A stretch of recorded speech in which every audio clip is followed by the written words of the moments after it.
Souvent, quand on pense logement, on pense maison ou appartement, on pense rarement à autre chose. Mais la liste est en réalité bien plus longue. C'est-à-dire que on peut très bien partir sur une tiny house, une péniche, une maison flottante, une roulotte, une maison modulable, une maison container, une maison en paille, un écodome, un chalet, une yourte, une maison semi-enterrée ou troglodyte, un peu style maison de hobbit, ou encore un géodome. Donc vous voyez, niveau choix alternatif, on n'est pas limité. Et si je vous parle de tout ça en ce moment, c'est parce que ma famille et moi, on est en plein dedans. On est en train de réfléchir un petit peu à tout ce qu'on veut, tout ce qu'on ne veut pas. Et surtout, maison ou appartement, on a fait les deux. Et aujourd'hui, en tout cas, dans l'état actuel des choses, ça ne nous correspond pas spécialement. Et surtout, alternatif, ça peut aussi apporter beaucoup de positifs.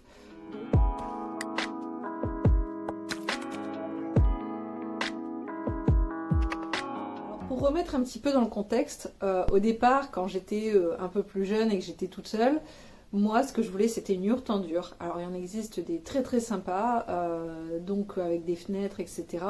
Et pour moi, voilà, ça c'était parfait, c'était impeccable, une petite yourte, voilà. Je me suis mariée et que j'ai eu des enfants avec mon mari. La yourte, c'est un petit peu passé de côté et on a plutôt commencé à regarder des tiny houses. Donc, on a visité, on s'est renseigné. Sur le papier, tout ça, c'était très bien, mais finalement, depuis qu'on est arrivé en région parisienne, par obligation au niveau du travail et non pas par choix, on s'est rendu compte que ne serait-ce que pas pouvoir faire le tour de son lit sans se cogner les jambes, d'ailleurs mes jambes en attestent, j'ai des bleus partout sur les jambes, c'est horrible. Et on s'est rendu compte qu'on devient un petit peu claustro, si vous voulez. Donc le matin, quand on se lève, on a du mal, on se sent pas très très bien. On aimerait que les murs soient un petit peu plus loin de notre lit. Donc quand je dis un petit peu plus loin, on s'attend pas non plus à une chambre de 45 mètres carrés. Mais voilà, juste pouvoir faire le tour de son lit sans se cogner et se réveiller sans avoir l'impression de dormir dans son armoire, voilà, c'est quelque chose qui, devient vraiment impératif. Donc on va voir ensemble un petit peu tous ces points dans l'évolution de la vie, dans le bien-être, qui sont importants à prendre en compte. Parce qu'il y a de grandes chances que si vous regardez cette vidéo, c'est que le logement que vous cherchez également un certain bien-être et un certain confort.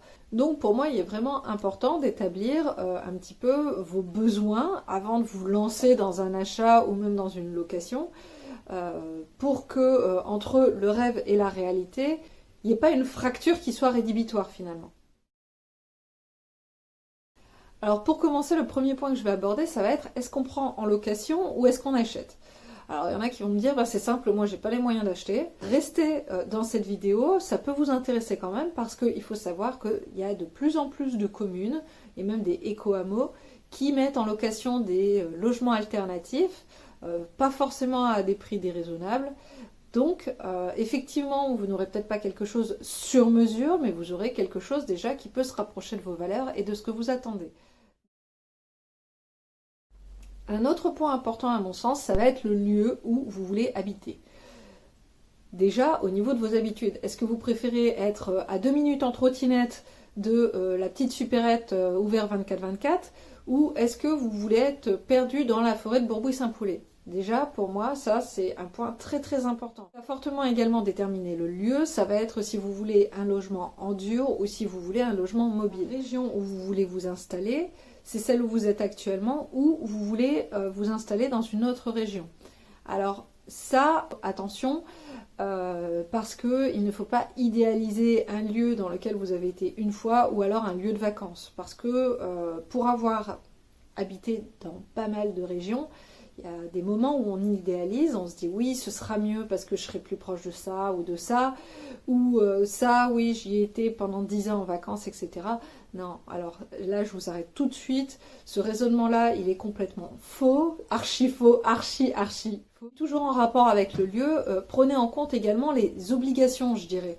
Par exemple, si vous voulez habiter sur une péniche, ben, il faut de l'eau, parce que une péniche au milieu d'un champ, ça peut être conceptuel, mais c'est pas vraiment ce que vous attendez. Pourquoi vous voulez ce logement? Est-ce que vous voulez faire une résidence principale, une résidence secondaire ou une résidence sur le long terme pour plus tard, votre retraite ou une maison de famille, etc. Alors, pourquoi ça a son importance? Parce que dans votre logement principal, vous allez déjà stocker tout ce qui est les papiers administratifs, etc. Ça, vous n'allez pas forcément l'avoir dans un logement secondaire parce que vous n'aurez pas besoin de ça. Et un logement pour plus tard ou une maison de famille, eh bien, il y a d'autres points à prendre en compte, c'est-à-dire que peut-être que votre mobilité va décroître. Ainsi, une échelle de meunier pour accéder à la chambre, ce sera peut-être pas la chose la plus top.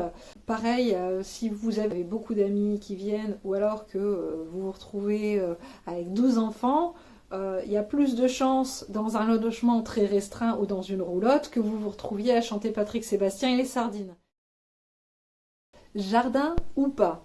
Ça aussi, c'est une grande question, parce que si vous voulez atteindre l'autonomie alimentaire, bien sûr que le jardin, c'est un petit peu pas obligatoire, mais on n'en est pas loin quand même.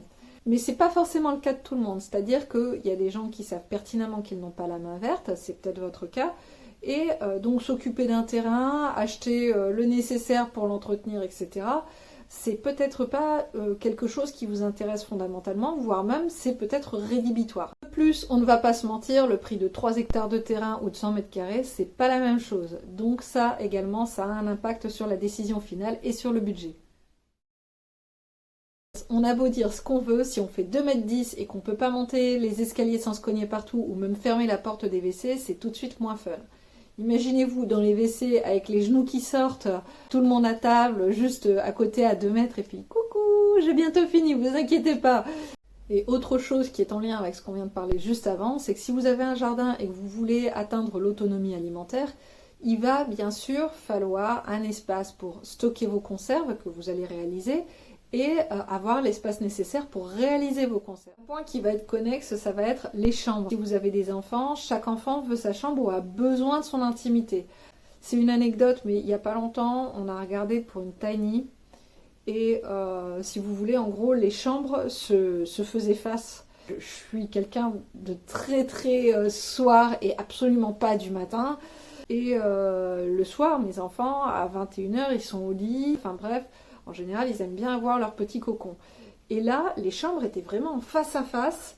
Et je me vois pas, en fait, devoir commencer à mettre des rideaux, des machins, etc. Je sais que voilà, on a besoin d'être chacun dans notre bulle. Donc ça, déjà, pour moi, c'était rédhibitoire, c'est pas possible. Et une tiny, ça reste quand même un petit espace, un petit cocon.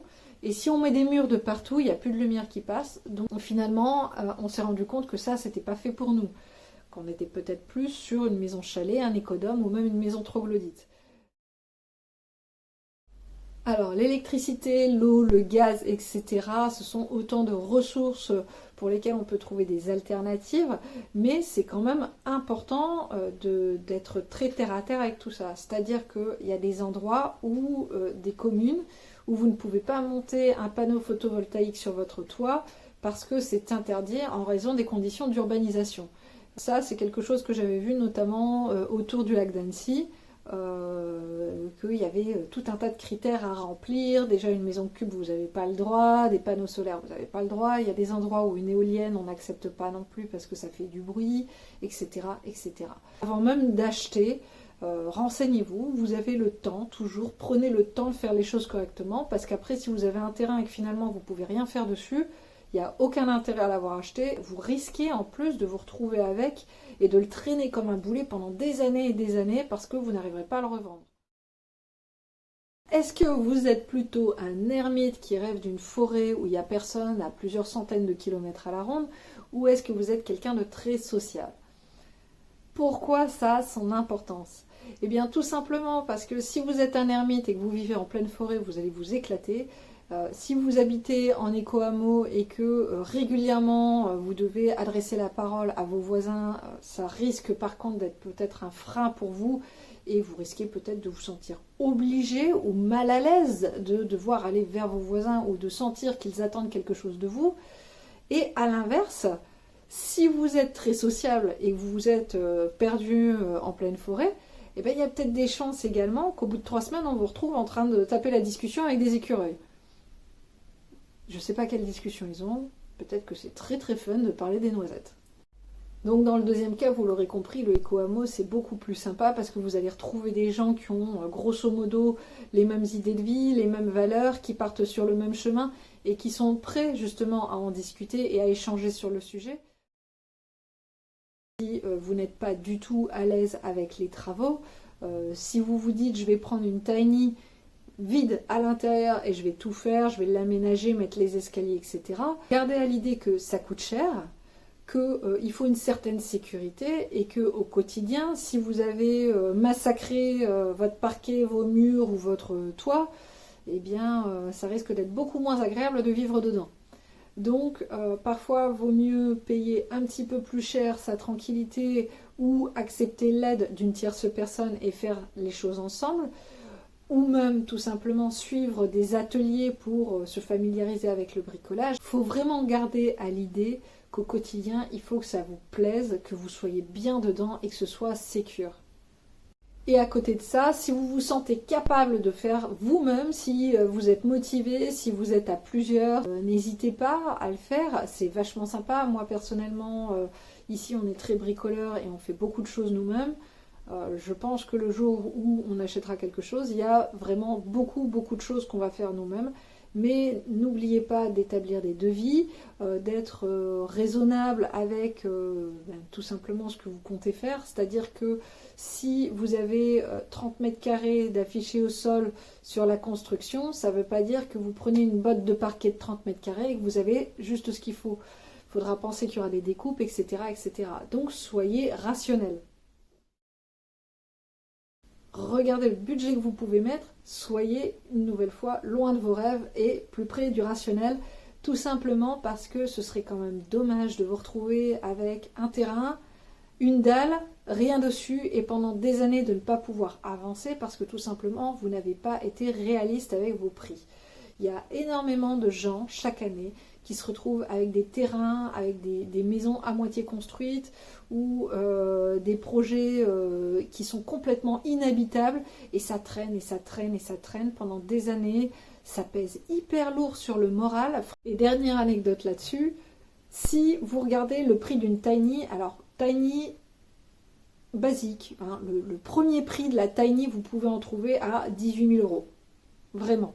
Et de qualité, hein, je parle. Mais alors, vous aurez quoi? Vous aurez votre tiny, juste la structure, et à l'intérieur, il y a tout à faire.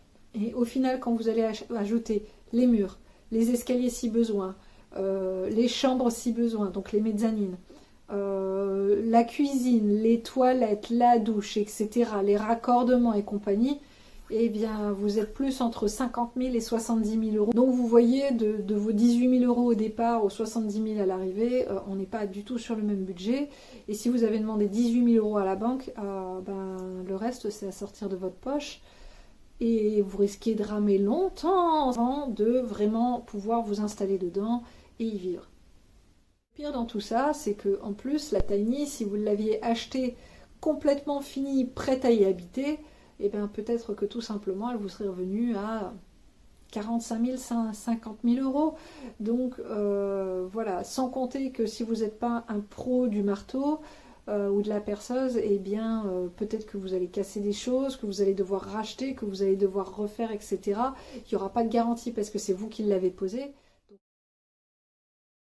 Alors le mieux après cette vidéo, et bien tout simplement, c'est de faire une liste avec ce qui vous conviendrait et ce qui ne vous conviendrait pas. Au fur et à mesure de vos points, quand vous allez les établir, vous allez vous rendre compte de ce qui est vraiment indispensable et de ce qui peut être vraiment la cerise sur le pompon de la Garonne. Et du coup, à la fin de cette liste, eh bien, je vous conseille tout simplement de regarder par rapport aux types de logements qui ont été cités et que je vais vous remettre dans la description en dessous. Et tout simplement de voir si ça vous convient, si ça rentre dans ce que vous attendez, dans vos valeurs, ou si ça ne vous convient absolument pas. Et n'hésitez pas vraiment à prendre le temps, on n'est pas pressé. Si ça doit prendre 2 ans pour un logement que vous allez garder toute une vie dans lequel vous allez être bien, eh bien ça prendra 2 ans, mais ne vous précipitez pas. Vraiment, je pense que c'est le meilleur des conseils. Cette vidéo vous aura plu. qu'elle vous aura apporté pas mal de réponses. Dans tous les cas, moi j'ai pris encore une fois beaucoup de plaisir à la faire, surtout que je suis en plein dedans. Je m'excuse si mon accent du Nord est un petit peu plus ressorti dans cette vidéo parce que mes amis et ma famille ont regardé mes vidéos dernièrement et m'ont dit on dirait vraiment que tu as mangé du ciment, on te reconnaît pas, on voit que tu prépares tes textes mais que c'est pas aussi naturel que tu peux l'être. Et donc là, voilà, j'ai décidé de me faire un petit peu plus plaisir, de me lâcher un petit peu plus. Voilà, c'est un peu plus moi, voilà, tout simplement. Donc j'espère que cette partie vous plaira également un petit peu plus. Si je vous plais pas, tant pis, j'ai envie de dire, j'irai pleurer dans mon coin pendant 10 jours et 10 nuits, et puis voilà. Non, je plaisante, je suis pas comme ça du tout. Je vous dis à très bientôt, n'hésitez pas à me retrouver sur mes réseaux sociaux, comme d'habitude, Facebook, Instagram et TikTok. J'ai le soleil dans les yeux, on va pas se plaindre, on a du soleil, c'est qu'il est l'heure d'aller chercher les enfants.